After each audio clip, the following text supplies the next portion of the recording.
It was 6:12 a.m. on a Thursday when the metallic smell of the old air conditioning dominated the empty conference room on the 34th floor. I had spent almost the entire night there, alone, reviewing for the 1,000th time the numbers of the division I had built from the ground up with the stubbornness of a bricklayer. My name is Lucas Hale. I'm 47 years old, and I live in Chicago, Illinois. Since 4 a.m., the ice machine in the hallway had been making a harsh noise, as if someone were chewing stones, and the sound pushed my head toward the charts. Sometimes to wake up, I would lift the mug and smell the bittersweet aroma of the reheated coffee I had brewed myself in the floor's kitchen, using the generic packet that no one admitted to using. In the pocket of my blazer, I carried my talisman. A brass paperclip, graffiti scratched, turned by a locksmith in Bridgeport with a small notch that resembled Union Station. I received that paperclip from my father on the day I was promoted. He said that important things require silent firmness and that treacherous papers obey patient metal. That morning, however, I was waiting for an email that didn't need staples, the deposit of my annual bonus, calculated at $120,000 for extraordinary performance, as the contract signed the previous winter stipulated. The digital clock flashed red on the wall, and each minute seemed to melt away. At 6:23, my cell phone vibrated with a two-line email signed by Martin Lowell, the CEO who pronounces the word collaboration like someone biting a bitter pill. He informed me that for reasons of budgetary prudence, all executive bonuses at my level would be suspended, except for specific cases validated at the exclusive discretion of the presidency. I read and reread the sentence like someone touching their tongue to frozen metal, waiting for the pain and confirming it. My name was there in copy, with an error that pierced my stomach. Lucas Hale's.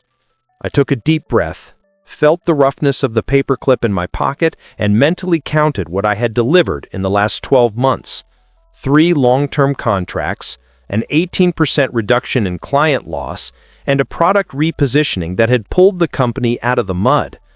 I was the guy who put out fires without a photo in the bulletin. I stared at the city through the glass, Lake Michigan like a dark turquoise blade. I thought about calling Eleanor, my wife, but she had an important interview, and I didn't want to contaminate her day with the toxin of a boss who thinks he owns the oxygen. Deep down, I knew the cut wasn't prudence. It was a warning. Martin had been testing me for weeks, ever since I refused his request to redirect part of my budget to an obscure business partner. I said no politely and with data, and earned a smile from someone who prefers doors without handles. The 6:23 message sealed the intention to compress my spine until I lost my stature. I ran my thumb along the outline of the paperclip and anchored there a promise, still formless. On the bulletin board, an old flyer about ethics and a whistleblower channel with a faded date from 2018. I thought of all the emails sent, the late nights, the 7.4 million more in revenue, and felt that this wasn't just a cut. It was an attempt to teach me to bow my neck. The city was brightening, and a smell of baked bread rose from the docks, reminding me that there are things that ferment under the radar. I didn't know it yet, but the dough was rising. I grew up on the southwest side of Chicago, where cracked sidewalks tell the story of every winter. My father, Doyle Hale, was a maintenance technician and measured the world in noises. He could tell by ear when a belt screamed for grease or when a bearing begged for retirement. At 14, I was already organizing screws by thread pitch, and it was in that obsessive counting logic that I discovered a primitive peace. When the numbers align, life breathes. In college, it was 3 jobs per semester. Nothing glamorous, but every small victory had the smell of heated copper. Like the paperclip I've carried in my pocket since I signed my first impactful contract. 10 years later, I had the resume that recruiters describe with real estate ad adjectives. Solid, sunny, wide view. And yet I walked the corridors invisible, a ghost who delivered results.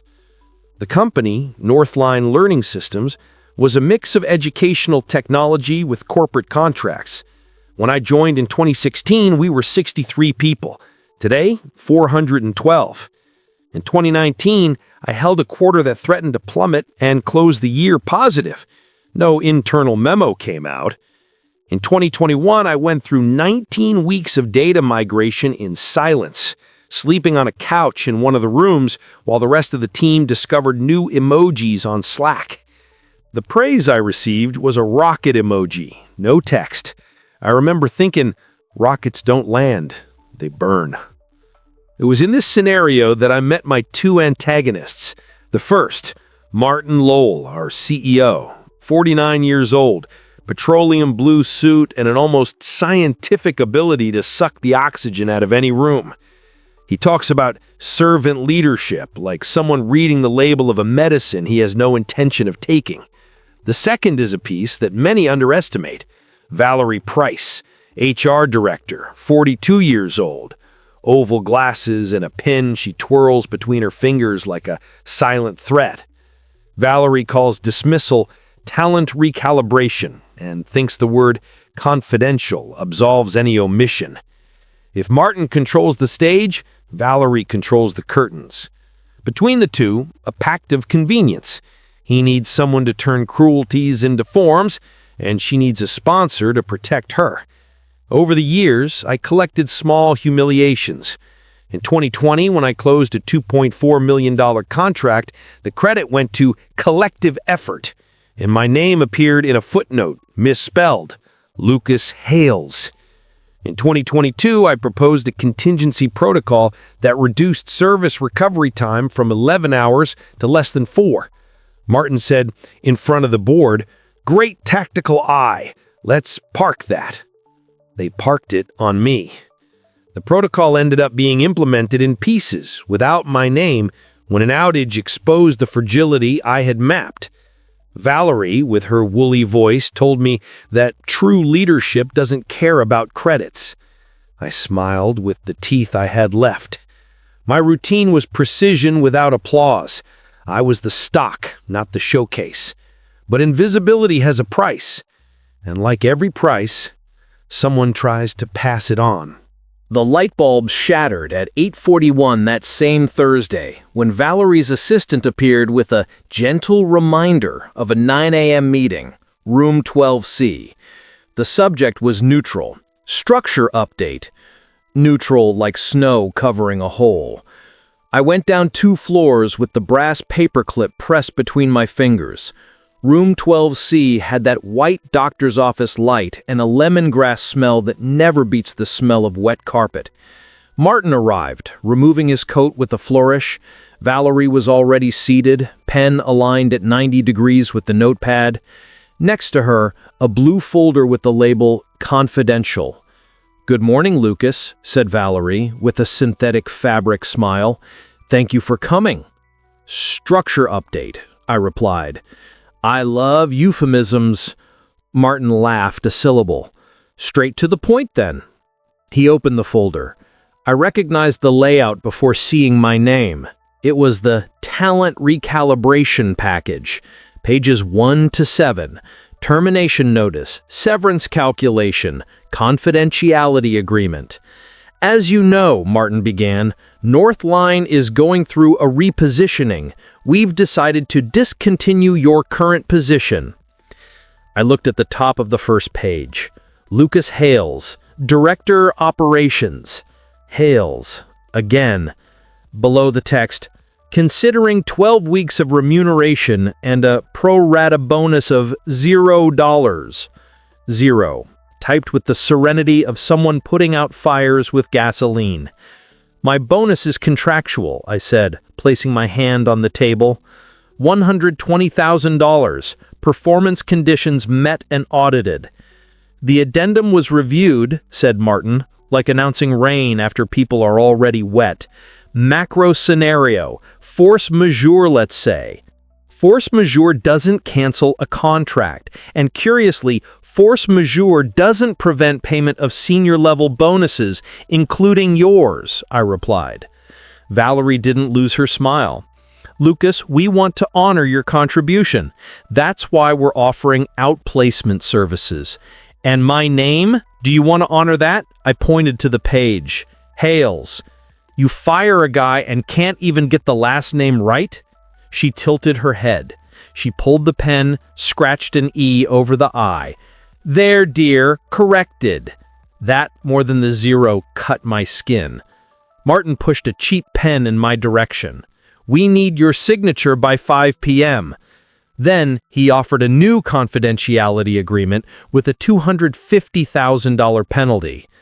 I read the line twice, feeling the tip of the paperclip like a pin.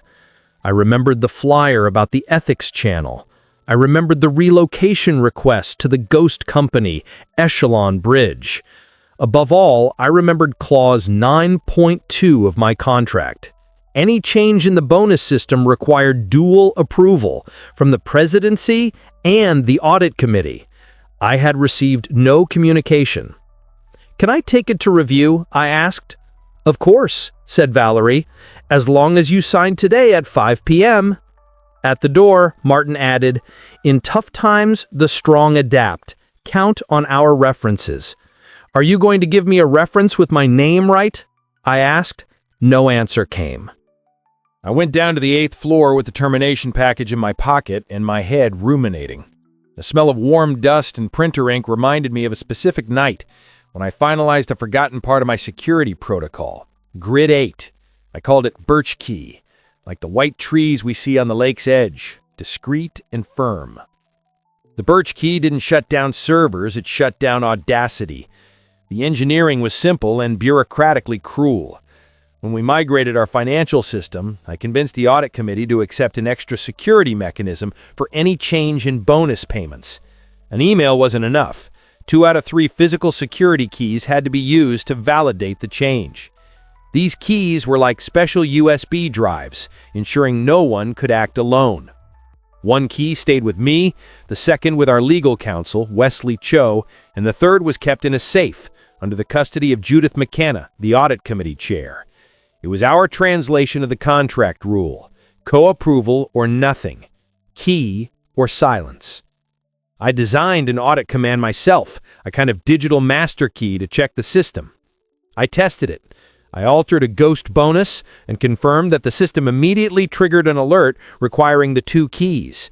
If the alert wasn't resolved in 72 hours, it automatically sent a notification to all board members with records of the fraud attempt and the question CEOs hate. Who approved? It was my little lightning rod planted in a field of storms. No one wanted to talk about it in meetings.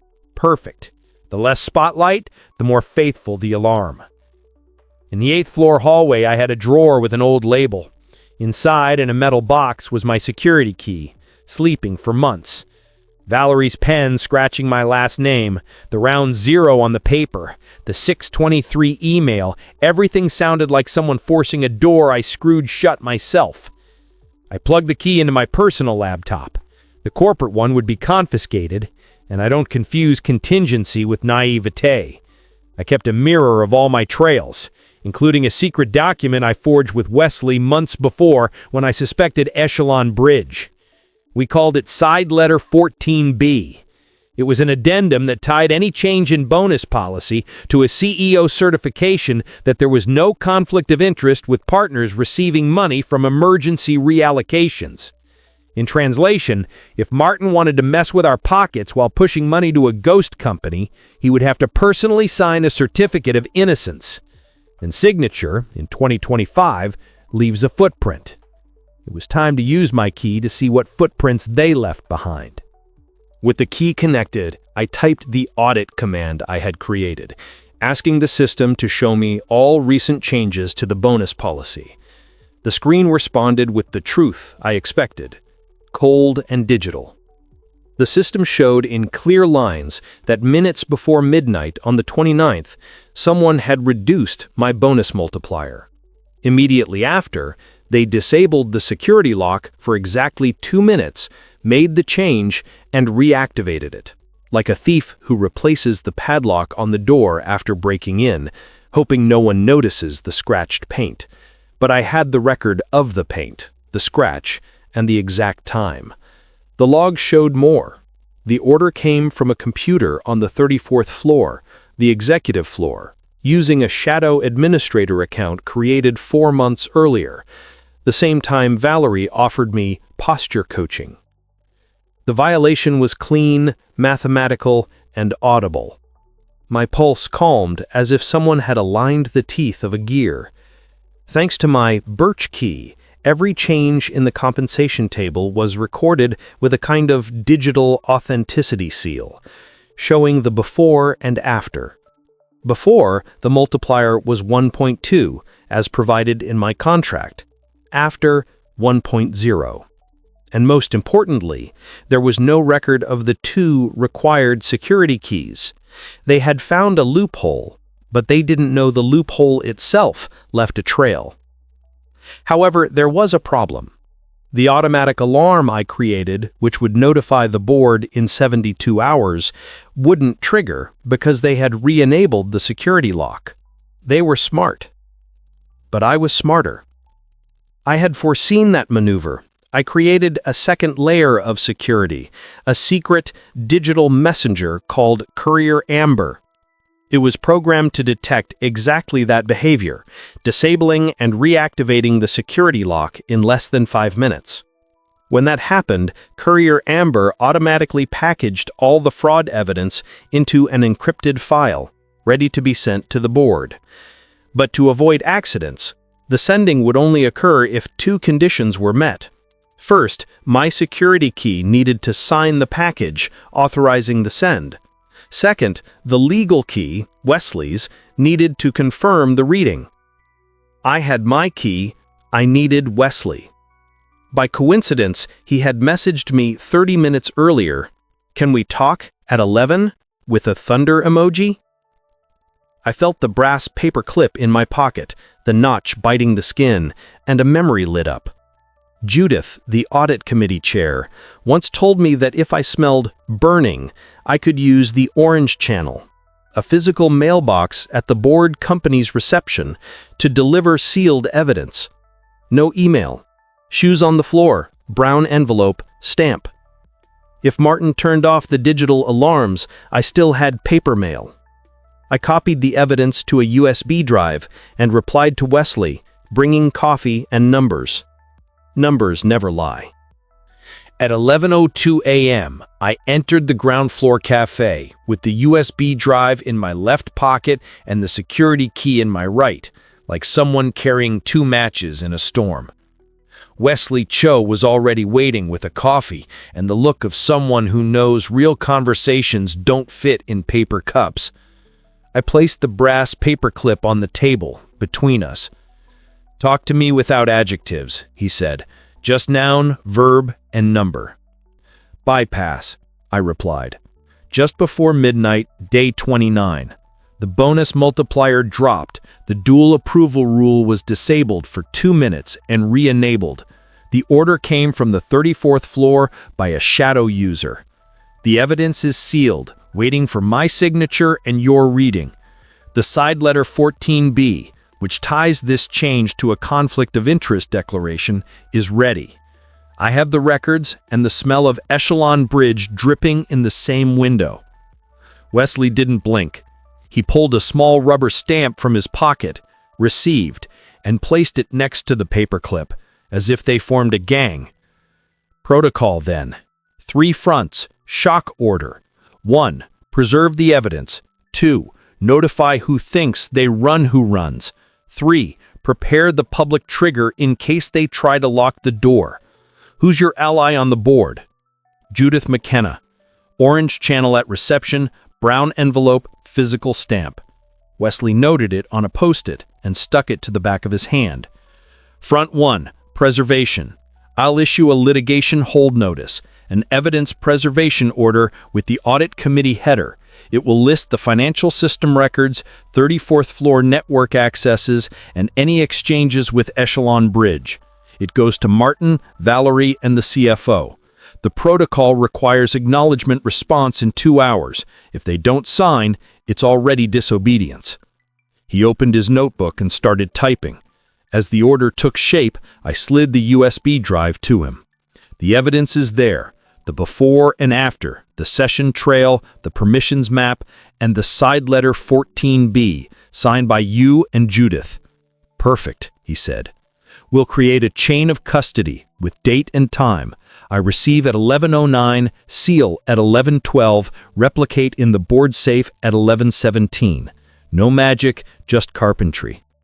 The evidence preservation order went out, with names in bold and a warning. Any deletion of material would be considered audit obstruction. It was music. Front 2, Wesley continued. Notification. You're going to deliver a correction request, demanding restoration of the bonus and payment in 24 hours. If they don't comply, we activate the third front, the 302 notice. And what does the 302 do? I asked, even knowing the answer. It throws the spotlight on the stage. The board system fires a direct notification to the 9 board members with the text, "Approval bypass detected," attaching the evidence. It schedules an emergency meeting, summons the CFO, and, for cinematic delight, activates an emergency maintenance notice on the company's investor portal. Visual, annoying, inescapable. I breathed. The plan was perfect. The plan was mapped, but people were still missing. I want a forensic accountant with me, I said. If this turns to mud, I need someone who speaks the language of numbers and money with the same handwriting as truth. I know the person, Wesley smiled for the first time. Ali Tran, 35 years old, a specialist who worked with me on a Ghost Awards case. She charges by the hour with the coldness of a scalpel and has a nose for shell companies. I'll call her now. If she agrees, 2 p.m. in room 34B? Done. While he dialed, I pulled the talent recalibration package from my pocket. I opened it, folded it, and stapled it with my brass paperclip. The metal closed the paper with a tack that sounded like a hammer strike. I wrote on the cover, "Rejected, see clause 9.2 and side letter 14B. At 11:24 a.m., the correction request came out of the printer with the dryness of a warrant. Wesley signed, I signed. Now, logistics, he said. You go up and deliver in hand to the CEO's office with a copy to Valerie. No drama, no punchline, just protocol. Then you leave the building for 40 minutes and take this second envelope to board site at the Orange Channel reception. I want their stamp with hour and minute. Judith is already on silent alert. I'll handle the evidence preservation order, call Ali, and at 2 p.m. we close the technical dossier. At 4 p.m., if no correction, I turn the 302 notice key with your YubiKey and let the board system speak. And if they try to erase the records in the meantime? I asked. I just instructed IT to block any changes. If anyone touches it, they'll leave a fingerprint, and the fingerprint, Lucas, is a thick-tip pen. I went up with the 2 envelopes and a quiet chest, like someone carrying a letter and a blade. In Martin's anteroom, I left the correction request with the assistant and got a receipt with the time, 11:31 a.m. I went down, crossed the street, the cold wind cut my ears, and I thanked the climate's honesty. At the board site reception, the board building, at 12:23 p.m., they stamped my brown envelope. Orange Channel, received 12:23:49. The wet ink stained my thumb with a purple half-moon. When I returned, 1:02 p.m., a message from Ali. 2 p.m., room 34B. Bring black coffee and everything that smells like night. I smiled. At 1:58 p.m., I aligned on the table 3 stacks, the records, the side letter, and the payroll reconciliation. I placed the brass paperclip on top, like a north, and then I waited for the door to open and the clock to tick to 4 p.m., the hour when their smoke screen would start to burn and the fire would be seen by all. The stage was set. The first light bulb was missing its fall. At 3:57 p.m., Ali Tran entered room 34B. She brought a notebook and a mug with the sticker, "Cash flows don't lie." She leafed through my records and drew 3 arrows on the paper. Timeline, 11:58 p.m., 11:59 p.m., 12:01 a.m., she said. Whoever moves in that window is trying to hide the trail. The same window where, curiously, Echelon Bridge received a purchase order for nearly $400,000 3 days earlier. The supplier is registered as critical level, but without the correct tax documents. It's the kind of shadow that likes midnight. At exactly 4 p.m., Wesley connected my security key and opened the board portal. He positioned the cursor over the button, Issue 302 Notice.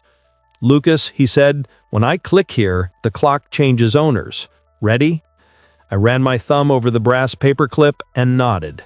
The click was dry. A second later, the portal screen changed. Governance Notice 302, bypass detected, extraordinary meeting in 60 minutes. Below, the attached evidence. An instant later, Northline's investor portal swapped its elegant banner for a fluorescent yellow rectangle. Governance Notice, emergent review of internal controls. The company's Slack exploded with an automatic message from the governance system. Martin's phone started ringing hysterically. Allie smiled. Now whoever touches those records will leave a fingerprint that stinks. In the hallway, a murmur grew.